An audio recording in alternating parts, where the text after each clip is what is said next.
Greetings, friends. Welcome to the Pin Tool Podcast. My name is Al Wayman, owner of Creek Road Pottery in Laceyville, Pennsylvania, next to the cold Tuscarora Creek. Pull up a chair around the wheel as we discuss topics concerning the art and craft of pottery, good books, storytelling, marketing, and creating work that matters for folks who care. Greetings, friends. It's me, Al, from Creek Road Pottery, here sitting next to the cold Tuscarora Creek. It's Saturday, Labor Day weekend, and it's a beautiful day. So, some updates around the pottery. I spent the month taking down the Bury Box wood kiln that was given to me, and it was an amazing process. I went into it not knowing anything about kilns, and simply taking it down, I learned so much about it. And the thing is a piece of work. And it's a piece of artwork. And I loved it. So I almost got over 3,000 bricks stacked on pallets and getting ready to deliver them to my studio here. So the kiln was an hour away, and I was able to take it apart. I went up there with a rubber mallet. And you can read about that in my newsletter at creekroadpottery.com blog, where I talk about that. But the bricks came apart fairly easy. I thought they would be welded in there from the glaze ash, but things slid out fairly decent, and I didn't get any bricks dropped on my head. Probably one of the most difficult parts of the whole thing was getting the bricks off the stack, because I had to work above a roof line and I needed help doing that. So I lowered bricks down in pails by a rope and then would go down and stack them once I got a big pile, put them on pallets, and then back up again. It's a 20-foot stack, and once I got below the roof line, I was able to throw a bunch down on a bed of tarps, which softened the blow so things wouldn't break, because I was trying to break as little as possible getting it down, because that's a few less bricks I'll have to buy later on the construction. So the big plan is to get that kiln up in the spring, and next fall have work out for the fall show in October that is wood-fired. So I have burners to fire that out in gas. So once I get it up, I may fire it out in gas once, just to harden up the mortar and the tatami brick sealant that will need to go back on the firebox. So you can read about the tatami bricks and what they're made out of, how they're made. I posted a recipe about the tatami bricks also on my blog. So I haven't done any sales. I'm almost broke here in the pottery because I've been working on the kiln, and I haven't prospected for sales. I haven't done any marketing, and it's just been a pretty long month and process. Also, in between that, there were some things going on at the paper factory. They got some upgrades, and we're trying to get the equipment lined out, and it's just been horrible. Work days, long work days, had to do some overtime, and I wasn't able to get into the pots as much. And I got two shows coming. One is the fall show in October, and another is an artist tour. So I need work up for both of those events. So I'll be throwing later today, and kind of relaxing and taking it easy, because the paper factory was pretty hard on me the last 2 days, and it's good to finally get a Saturday off and enjoy the time, the little bit of free time that I have, and hopefully I can enjoy pot making in that free time. So I haven't thrown in probably about a month or two, because I've been on my days off trying to get that kiln down, spending time up there, spending time with family, and also doing some other things that I enjoy. But friends, it's been a long time since I've thrown pots, and I may need to start with bowls so I can get back into it, and some candle cups, some easier forms because it takes practice. It takes about 100 to get back into it. And once I get back into it, I want to do fermentation crocks and some casserole dishes and some baking dishes for the fall show, because that's always a nice show if I can have some larger dishes for the community when they come down on the trails. So that'll be fun. So I have the firepower to do it. I have 4 updraft kilns that I can use that are hooked up and ready to go at different times. And so firing the workout isn't a problem. Right now, it's just making it. So I have some experiments I want to work on.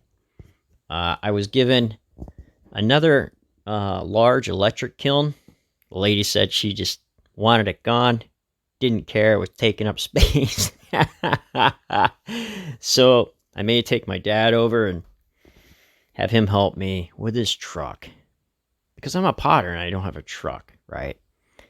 So I have to get family involved, and that's all well and good, because my dad enjoys the ride and enjoys seeing things and what's going on. So I'll probably take him over and have him help me do the kiln loading and help me with that, what he can, and then bring it back here. And what I'd like to do is build a small building. I have a bank, and I want to dig into this bank and put a draft port and a fire port underneath this kiln with some fire brick, and set that kiln on top so that I can make a fire underneath. Maybe start it with gas, right? But put a fire underneath it and burn wood up in there. So have a small electric to gas, electric to wood type kiln, updraft, and fire out wood. And if I could get 2 of those types of kilns on the bank, that would be amazing to do, because then I can do a wood firing in small format with something that takes less effort than firing out a huge wood kiln that would take 4 face cord, right? So that's what I'm planning here. So I need to put in the pad for the wood kiln and also the pavilion. I'm probably just going to borrow the money, get a small business loan, and then I need another kiln shed for over the updrafts that are outside, covered with grill covers. So I have grill covers on them all, and they're fairly dry, but I still need to work out that process. I need to do kiln repair. So I need to take the kilns and unstack them, repaint the bottoms so they don't rust out, and double check the connections to the gas connections, just to make sure everything's safe.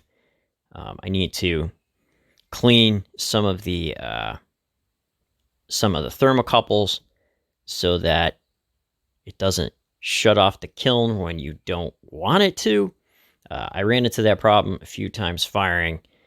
I had to take sandpaper because carbon gets built up on the thermocouple, and it doesn't send the electrical signal to the basso valve correctly. So you go out on your 15-minute check, firing manual, and find your kiln off. It's easy to start back up again, but it adds like another half hour onto your firing. So enough of that, right? So I need to do a kiln repair before the fall for sure, and a bunch of other things. Need to get the building ready. Found a leak in the pottery shed building, so I need to get up there and put some shingles down on that area. And the building is 6 years old now, I am 7 years as a pottery business. Currently, I started 8 years ago. 8 years ago making pots again. 7 years selling, because I started selling the family year 7, and to wet shavers selling shave bowls. So coming up on year 8, so that'll be really interesting. I really want to plan something fun for year 10 in the pots selling, right? Because that'll be a big deal. But before I do all that, I need to get the big wood kiln in, need to get overhead on the updrafts, need to fix the pottery shed roof. So nothing else much has been going on. Like I'm saying, sales for me have been slow because through the summer months I didn't have any shows planned, and I've been relaxing and doing family things. But this kiln came up, and it was a pretty big deal. So you can read about that over on the website. So I want to talk about kilns in this episode, because I've always fired manual fire. And even back at the pottery, doing the electric kilns, we had a kiln meltdown where overfired. The cider cone melted incorrectly in a way that would not allow the trip to drop to shut off the kiln automatically. And it kept firing. And we went down in the morning, and shelves were melted together in with pots, and things were very hot, and it was just a big mess. Ruined the kiln. They were able to get insurance off that, but that just stuck in my mind. And I never trusted the kiln sitter after that. And I never trusted the kilns not to screw up. So they're like kids playing next to the road in a sandbox.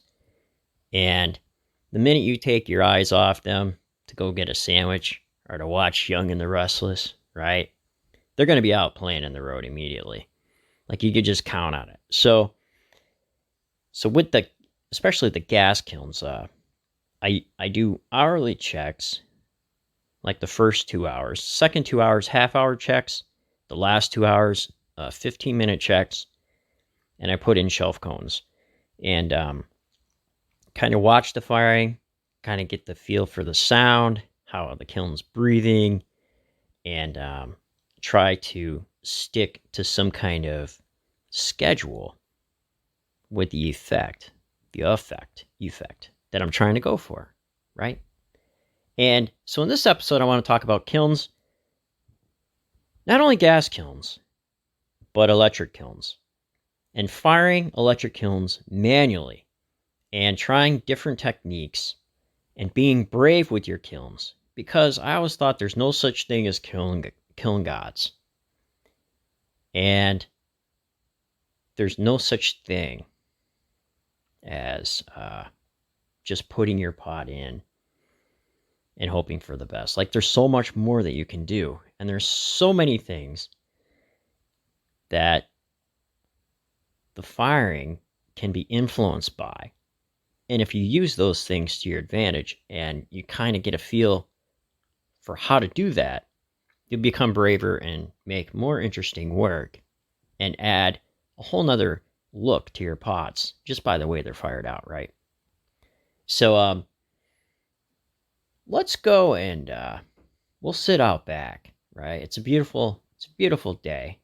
We'll get some chairs and we'll sit out back under the tree, the big maple, and we'll talk about firing kilns manually, because I think there's a lot you can do, and if you can figure out how to turn those things back on, all the better. And if you fire manually with cones on the cone shells looking through the peepholes, all the better, right? A lot of times people, they use temperature settings, but cone and temperature settings are two different things, because the cone measures work heat, and work heat is always different than a temperature. So if you're even using a pyrometer, it may not be all that accurate. And a lot of people are so stuck on the pyrometers, even for firing a gas, and pyrometers for firing wood. I always thought when I got the wood kiln, there's going to be a lot of moaning and groaning from the team that's going to help me, but I really would like to get to the point of not being dependent on the pyrometers, but paying attention to the kiln and how it's breathing, the sounds, the look of the color, and what the cones are doing. Right? So, get a coffee, right? Meet me down there by the tree, bring a chair, and we'll talk about ways to fire manual, and we'll go over some things that you can do with your electric kilns that can make your work a little bit more interesting. All right, I'll see you down there.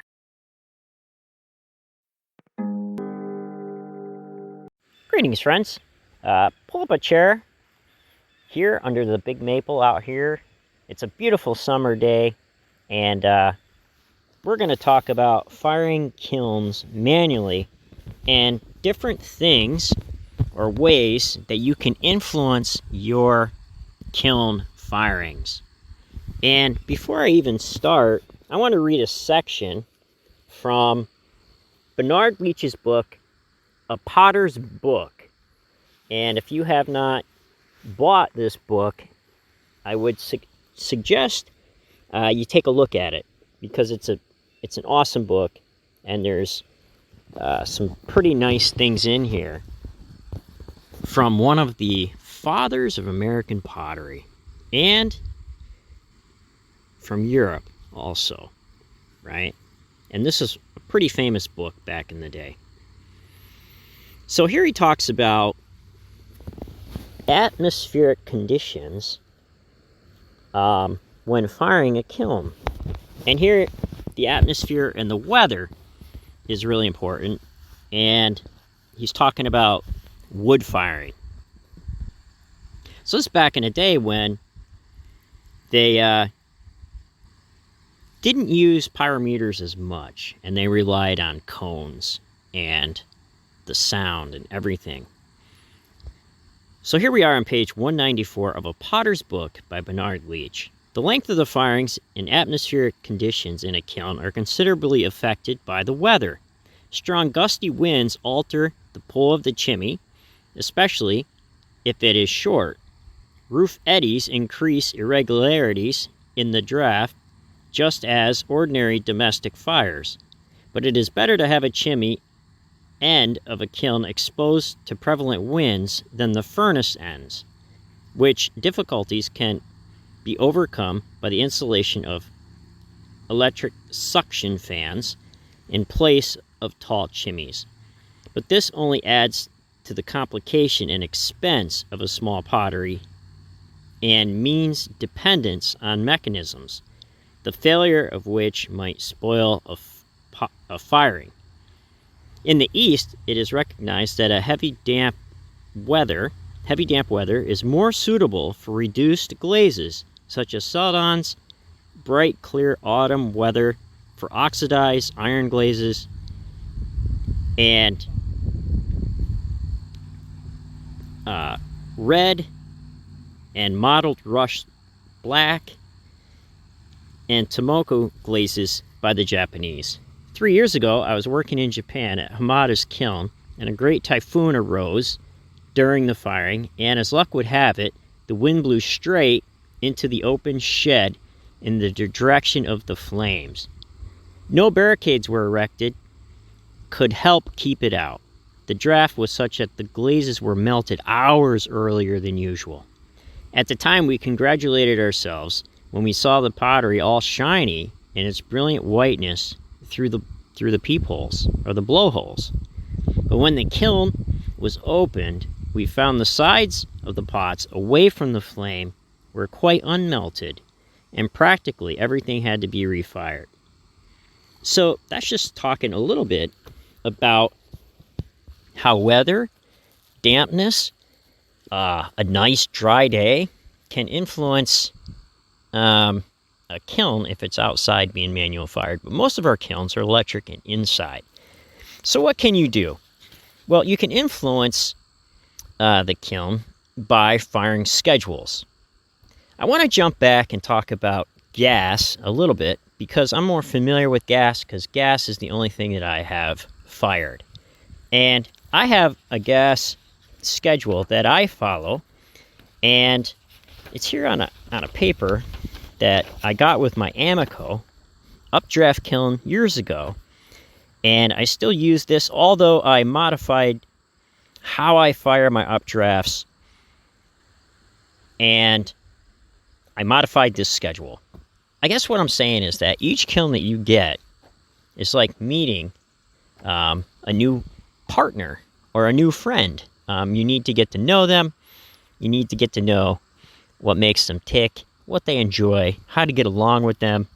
So each kiln is like dating. So your schedules will vary depending on the type of kiln you have and how it fires out. So out of the 4 updraft kilns, one of them is a hot top rather than a hot bottom.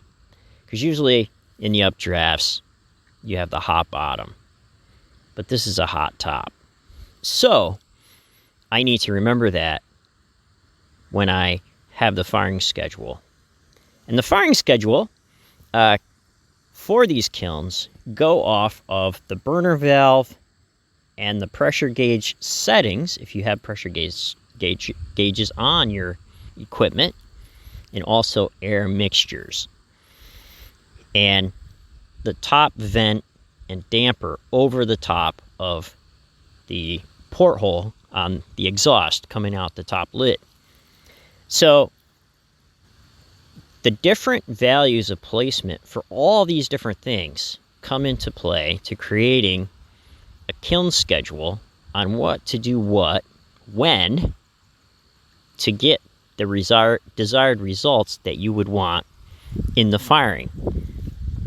And all that would come into play while monitoring, I'm having a problem with words, while monitoring the cones, measuring work heat on the shelves in the different sections, right? So you're looking through the peepholes.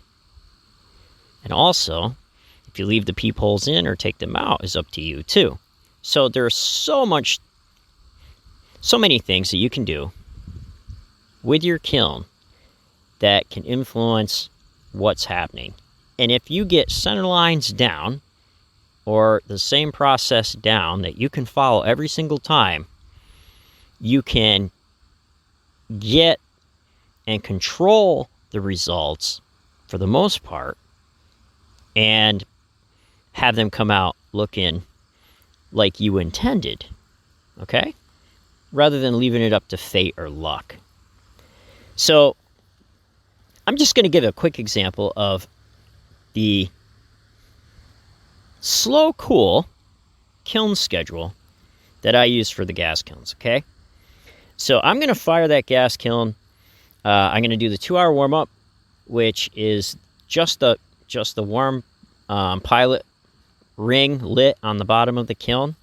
And sometimes if it's a bisque load, I will do that 2 hours if I think that there's moisture in the clay.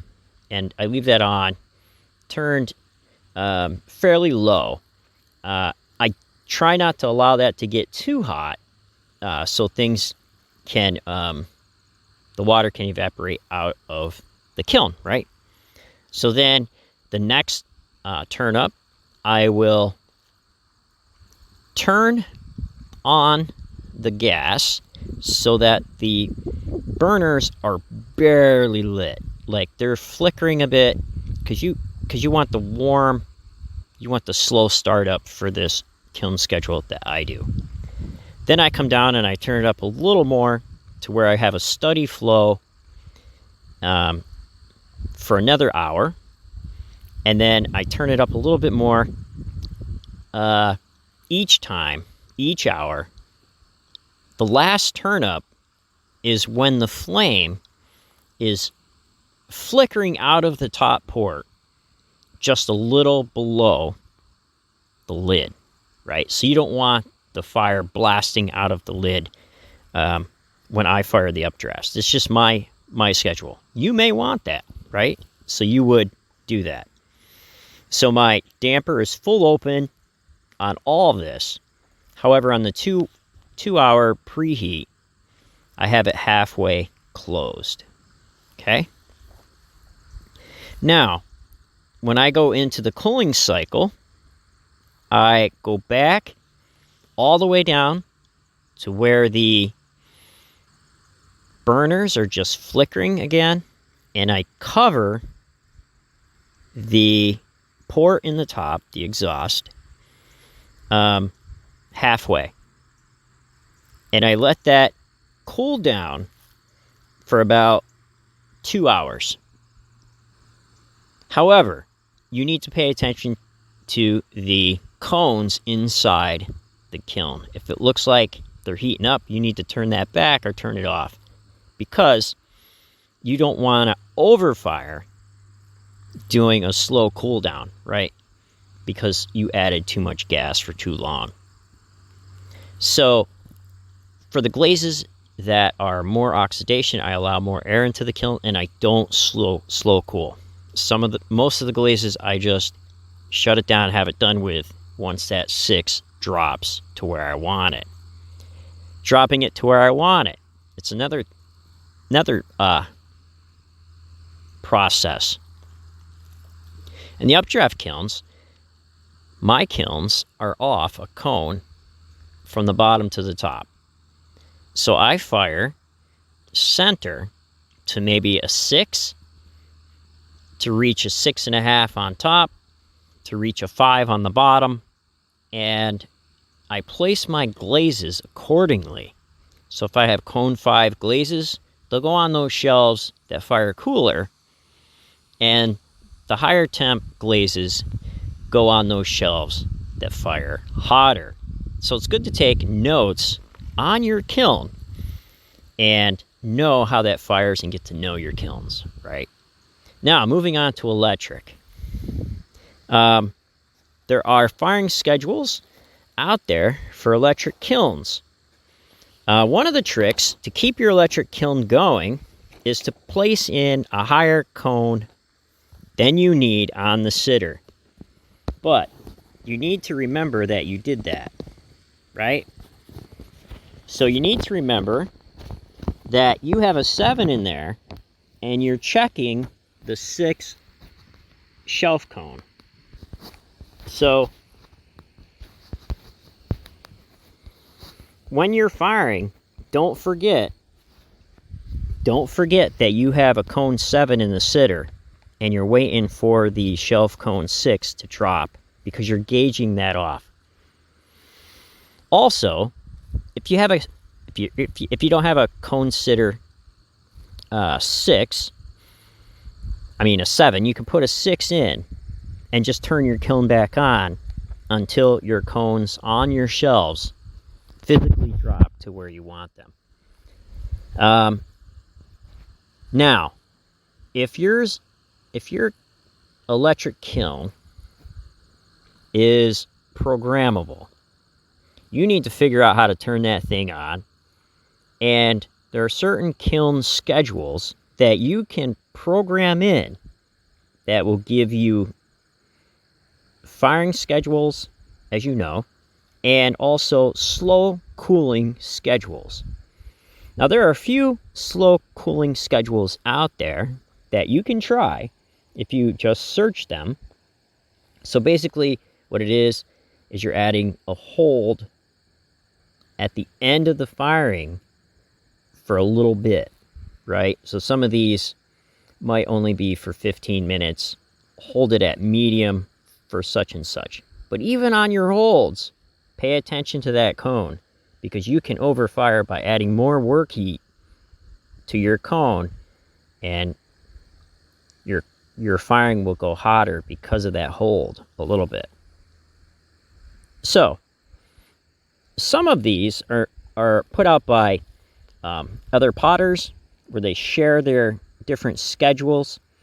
Camille Hoffman has a slow cool firing schedule. Stephen Hill, and then there's one, the Plainsman Cone 6 slow cool schedule. So you can look up some of those online to see how they program and what they do.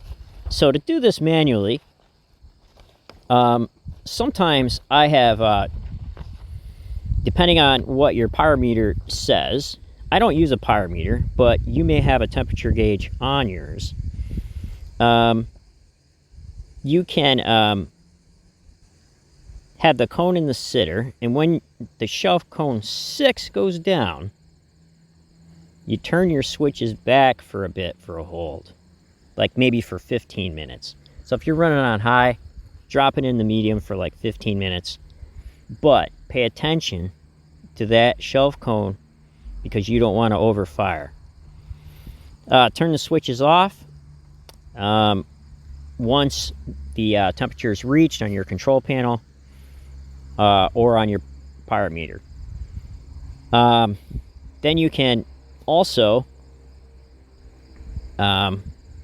wait 15 minutes after the sitter drops, and then turn your switches back on to medium for an hour or so, and then down to low for an hour or so. But again, always go back in and check your cone on the shelf to be sure you're not adding any more work heat to the process, because you don't want to accidentally overfire. So all of this, you need to know your kiln if you're going to manually manipulate it. I guess that's what I'm saying. So it allows you to manipulate how the glazes come out on your kiln. So another thing is, a lot of people question about leaving the vent fan on. So if you're slow cooling, it's just going to add time to your cooling process, turning the vent fan off, right? And especially the hot days. And a lot of times people get impatient. Don't get impatient, friends. Just let it cool naturally. Do some other hobby, like go for a walk, ride your bike. I don't know what you do for hobbies, but give it time, because the kiln needs to do its thing. And even during the hot days of summer, you can fire second or third shift, right? I've fired starting at 10 o'clock at night. Makes for a long night, right? But I mean, it's much cooler. You can see the cones in there in the dark, and you can kind of see what the kiln's doing, especially with the gas. You can kind of see if too much flame is coming up out of that exhaust hole for what you'd want, or if you're going into reduction. Usually that happens after cone 1 reduction firing. You start covering that damper a little bit until you get a yellow flame out the bottom peephole, so that flame is being sent back through the kiln. Then again, you need to figure that out so you don't choke it out. But just always pay attention to your kiln. Never forget about it. And if you're firing manual, especially. And never trust electronic shutoffs. Never trust cone shutoffs, because they're there only to shut off the kiln, but not necessarily as a safety precaution. Always get up and go down there, right? Because you don't want things to not work that one time and lose a whole load, and terrible things can happen.